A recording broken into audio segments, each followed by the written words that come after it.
Hi, my name is Cravel and I am a Bedrock Redstoner. Now, one of the little glitches that happens in Bedrock Redstone is that it does have a habit of being random at some times.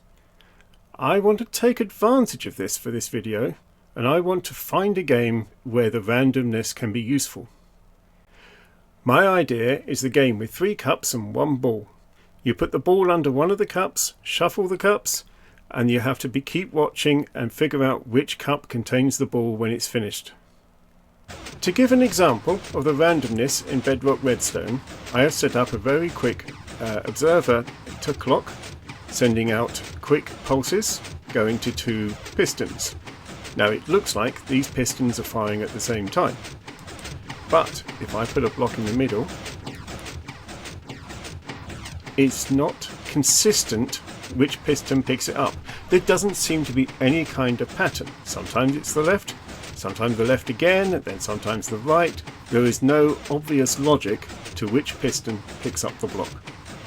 So this is how I like to start many of my mechanisms. I have a series of pistons, each one with a lever on it, and this way I can work out the sequence that I really want to run. So I'm envisaging my cups just going to be 3 chests. And okay, it's a bit annoying that chests join like this, but actually once you start pushing them with pistons, they stay separate. If this does turn out to be a problem, I can switch to barrels or perhaps find another container. But I like chests. One of these, let's pick the middle one, I was going to put a ball inside. Okay, and what I want to do is I want to swap, say these 2 or these 2. And so I will pick a sequence that pulls one back. Oops, wrong one. I will pull this to the side, then push this one forward, and then push that forward. That's how I want to swap. Now for the randomness, I'm thinking that I want these 2 pistons to trigger at the same time.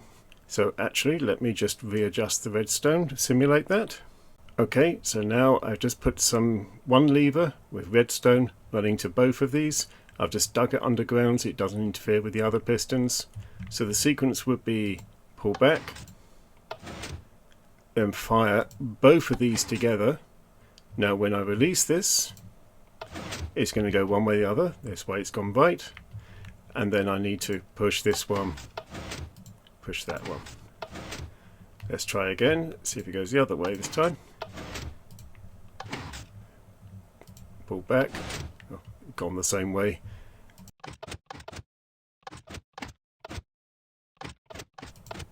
Quite often, there we go, gone the other way at last. Push forward, push forward. So for each piston we really only need a pulse, so it's not like a lever that we just want it on and off quickly, on off quickly, on off quickly, on off quickly. So now I know what the levers are, I need to do the sequence. Let's see if we can start building this machine. Because I want a pulse, I've used an observer attached to a lever, so every time I flick the lever I get the pulse. And I have it triggered to all of these 3, but the timing's not good. These 2 fire at the wrong time while that's being pushed forward, so I need to put them on a delay.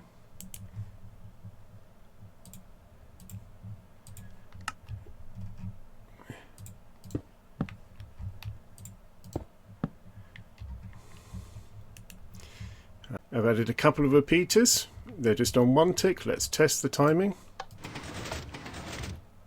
That seemed to have worked. I will try again. I will actually move the chest manually. In fact, let's remove them for the moment. Pick that up.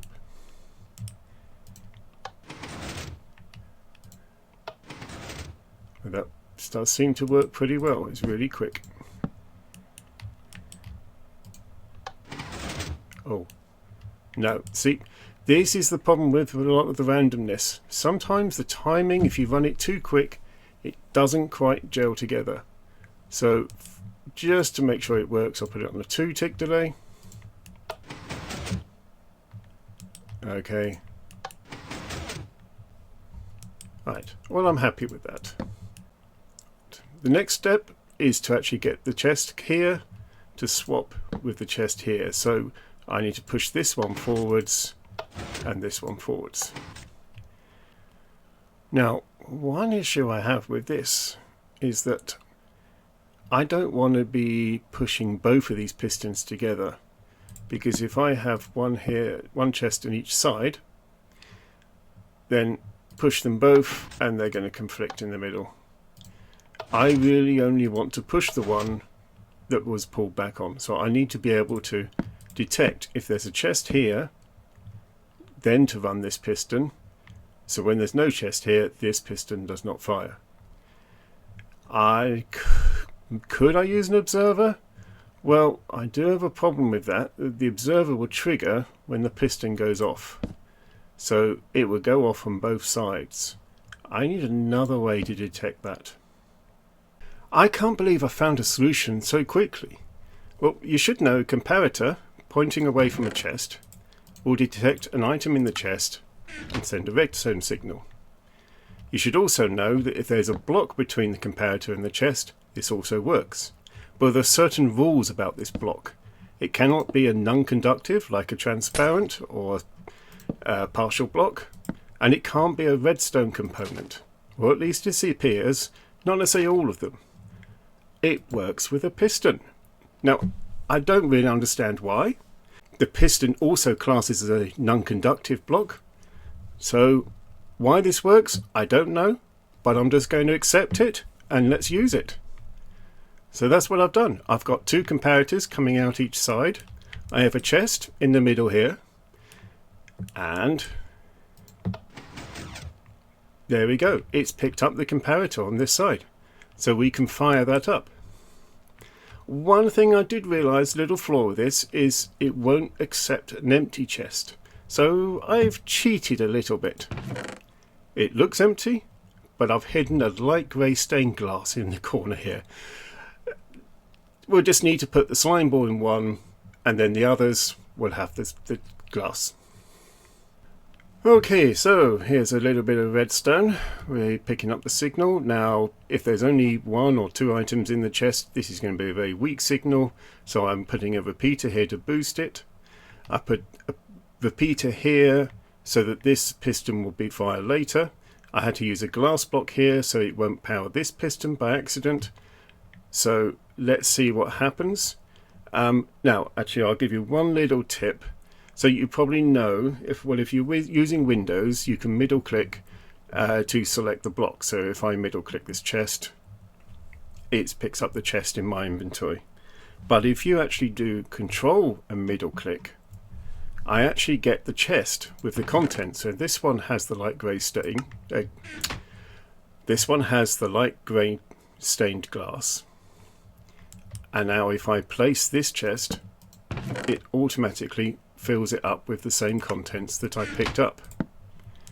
Now this is handy because it does mean that every time I place the chest, it's going to have an item in. I'm not going to have to manually place that item every time.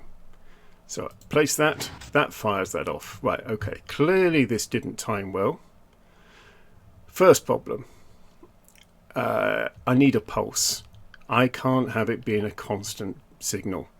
So I need a pulse coming. Firstly, there will be a chest here to move, and then secondly, to the piston behind to bring this chest forward. There are generally two common processes from turning a constant redstone signal into a single tick pulse. The first is using a dropper and a hopper. The dropper has a single item in it. When powered, that will pass to the hopper, but the hopper will pass it straight back again. So constant on, single pulse out. If I turn it off, no extra pulse. The other way is using a piston and an observer. This is a case of it just pushes the observer picks up a change, fires off the pulse, and goes and gets the signal out. Turning it off pulls the observer back before it can fire another pulse. So you only get a pulse when the power goes on, unlike just putting a signal straight into an observer. Now, there are pros and cons about each one. Firstly, Well, this one is quieter. You're not moving a piston. You get a slight clicking sound from the dropper. Whereas this one, you've got the sound of a piston. This one is a bit more flexible. For example, it can work vertically. You can even set it up so the observer is pointing to the side and pick up your signal from this one side. So you can bend around corners effectively. Whereas you have to have your dropper comparator and something to pick it up in a linear fashion. So this one has to be a lot more horizontal. It also has slightly bigger. You can't pass direct power into the dropper, because then effectively that will power the hopper at the same time and the item will not pass back. You'll get a constant pulse out. So depending on your circumstances, depends on the best one. I personally prefer this one whenever I'm using pistons and I don't care about a little bit of extra noise. I should mention the other disadvantage is using the dropper. Of course, it's a single item in there. You're only getting a signal of 1 coming out of here, whereas you're getting a signal of 15 coming out of the observer. So here, comparators going into the piston, moving the observer. This powers the redstone. I've got a delayed signal coming into the back piston, but a direct signal coming into the front. Let's get my special chest, place it here.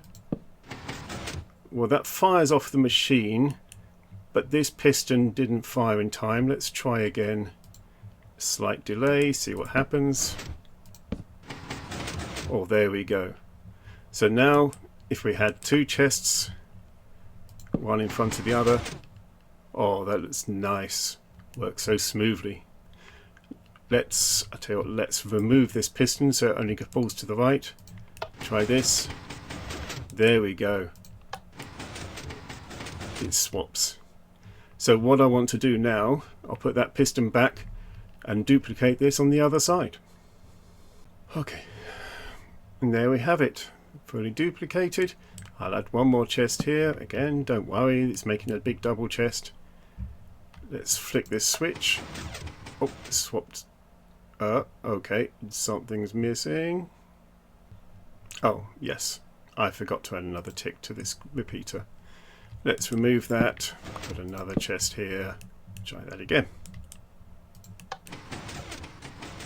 It's gone one side. There we go. See, working beautifully, both sides. So interesting. I mean, it's a little bit untidy. I will clean it up, but this is the first step with any redstone mechanic. You always lay it out, perhaps open as much as possible so you can see everything working, then figure out later how to make it smaller, how to make it look nicer. But before we get to that point, I think I need to put on some kind of sequence so it does. I can press a button and it will turn a few times. So let's get started with that. So here we have a simple timer. It's using 2 hoppers pointing each other, and in one of them I put 10 items. The items are not moving because the hopper is currently being powered by the redstone block. But you see a signal is coming out. This will be picked up by this block and sent to the piston, and that will push the redstone out the way. So now that's counting down. But you see what happened there? This one is firing out here and pushing on this piston, but as soon as this one is empty and loses the signal, this piston releases, allowing the block to be moved back. So now I've got a simple clock system basically. That's counting down, and when that's empty, it'll start counting up again, and every time that changes, the redstone block is moved. All I need to do now is put an observer pointing to this redstone signal, so that will fire every time the block moves either one way or the other, and I'll pick that up to the machine. There we are. Nice. Well, it's going a little slow, so I can control the speed. Let me turn this off briefly. Let's take some of these out, perhaps just 5 to start with. 5 up again.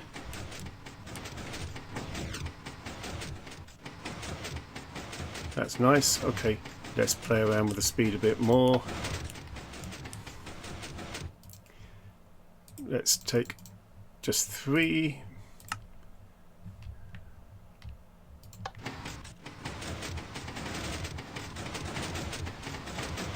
Oh, that's going really quick.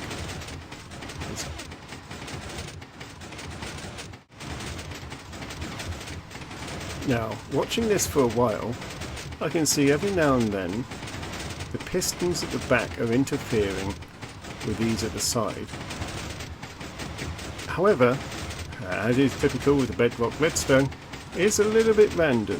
So sometimes it seems to be going left, right consistently, but every now and then it does do this, does repeat one side. So to make the machine run smoother, I could increase the hopper items to 4, but well, we wanted random and we've got random.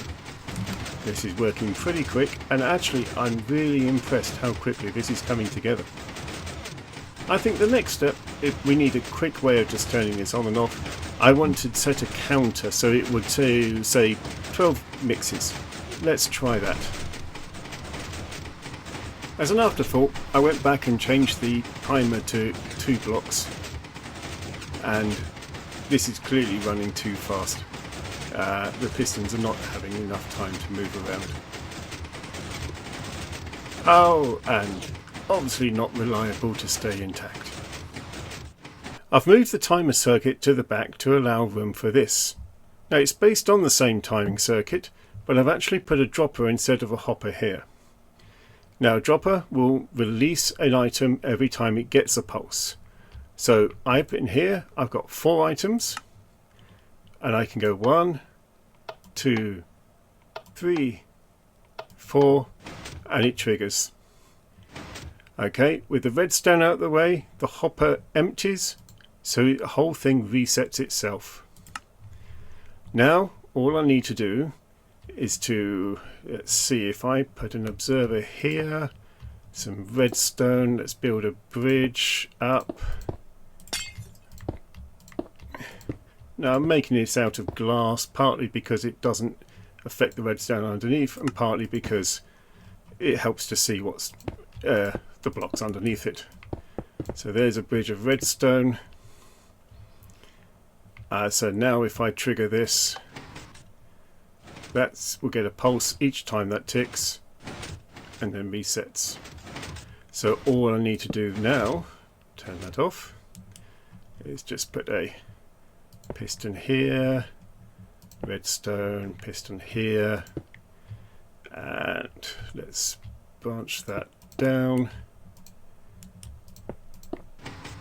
So that fires off 4 times, and then this resets. I put a button here,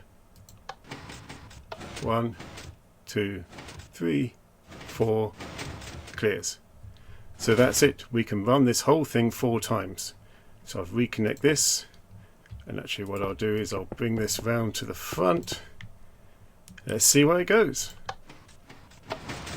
1, 2, 3, 4. Brilliant. Let's put a few more in here. I said 12, let's do 12.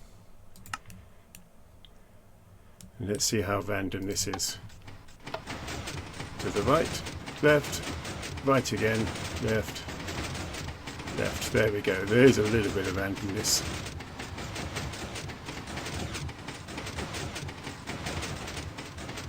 Excellent.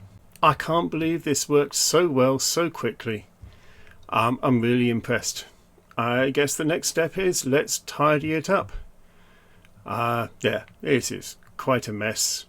Let's see what we can cover up and see if we can compact it considerably. To make things smaller is probably not going to be that easy. There's very little I can do to these timer circuits, so about as small as I can get. Just the connections between them. If we put the two circuits closer together, we can get less connections. So what I really decided would be the best solution is to actually put a lot of the redstone underground. Put it underneath all of this, so only what you need to have is on top and visible. First way I looked at this is I actually put the timer circuits side by side. You're going to go around here so you can see what I've done. This actually made them a lot more compact. They got the signal coming out of the clock going into the dropper,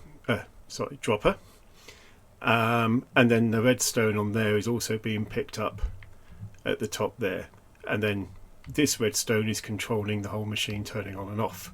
So I've put in 4 items into the hopper, so it should flash 4 times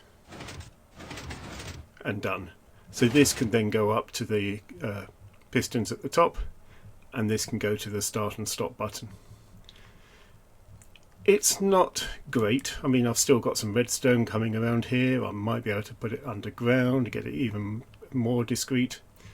But then I went with the idea of actually just having one timer on top of the other. This one has become a lot more compact. As you can see, we've got the 2 hoppers there, that one, the 3 items in there. This one, the dropper, has the 4 items, and once that one's complete, I'm getting a pulse coming here, sending to that one, and that's actually going through that, so picked up on the redstone, so this light will flash 4 times. 2. That's good. And it also means that these 2 items are near the top, so we can connect them to the rest of the redstone without issue. I've rebuilt it again. I mean, it's exactly the same, but I've flipped it around. So now the power button is at the front, and the power for the pistons is at the back. So I will go around here slowly. So if you're trying to reproduce this yourself, you can pause the video, put it in. Okay, so I've also then started looking at what I need to do on the top. I'm using a redstone torch here to invert the signal and then back again. So this is so this power can then go up to this piston. There's another pair of torches coming off, this one going onto a piston that's actually stopped from moving, but it allows this signal to go up to this block here and power this piston. This avoids any redstone around the sides for these 2. So I can actually run the machine. You can see those 2 pistons which pull the chest back and to one side. I've also looked at the mechanism for detecting the chest. So this is reading here. This is actually going down, again pushing a lot of the redstone underground, and it's because of this contraption that I've actually had to make this so high. This observer is being pushed down and will cause the redstone to pulse, pushing this one, and then 2 ticks later this one, which we can test here. Great. So actually, if I put 2 chests and run it, it should just swap those 2 chests over. And we don't care about the occasional glitch because it's supposed to be random. So let's finish off the rest of the machine. Okay, and done. So I've extended the button to be at the front. I've duplicated the right hand side onto the left. It's still set to 4 repeats, so let's try firing it up. 1, 2, 3, 4. Nice. The stone here represents where the ground level is.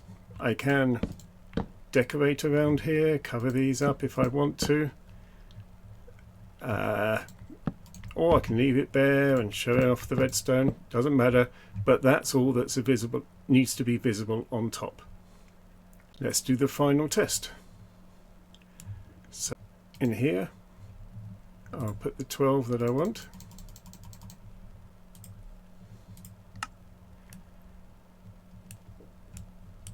And in here I'll put the one ball that we need to follow. Let's have a go.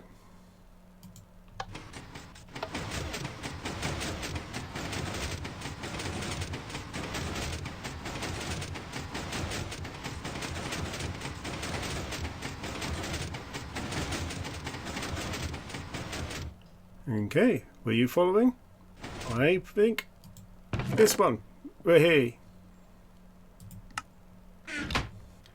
Thank you for watching. I hope you enjoyed this video, and please give a like if you want to see more like this.